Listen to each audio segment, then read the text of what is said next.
মহাশয় তিনি সব সময় এলাকার কাজের জন্য চিন্তা ভাবনা করেছেন, বিশেষ করে মা বোন থেকে শুরু করে ভারতবর্ষ মমতা ব্যানার্জির দিকে আজকে তাকিয়ে আছে। সারা ভারতবর্ষ মমতা ব্যানার্জির দিকে তাকিয়ে আছে।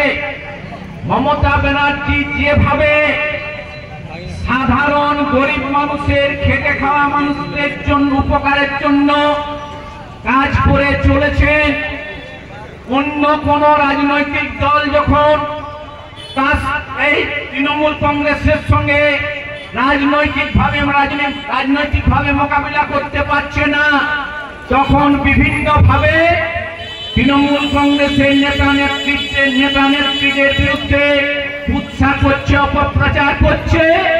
এমনকি যে জনমুখী প্রকল্পগুলো মমতা ব্যানার্জি চালু করেছেন মানুষের জন্য, সেই প্রকল্পগুলোকে বন্ধ করে দেওয়ার একটা চেষ্টা চলছে। কাজের বিনিময়ে টাকা ঢুকতো এবং সেই টাকা ঢোকার ফলে গ্রামের আর্থিক অবস্থাটা অনেক ভালো হয়েছে, সেটা আজকে তারা বন্ধ করে দিয়ে। তার মানে এইটাই যে গরিব মানুষের মুখে হাসি ফুটছিল, গরিব মানুষের আর্থিক পরিস্থিতি ভালো হচ্ছিল, গরিব মানুষ ভালোভাবে ঘর সংসার ভালোভাবে চালাতে পারছিল।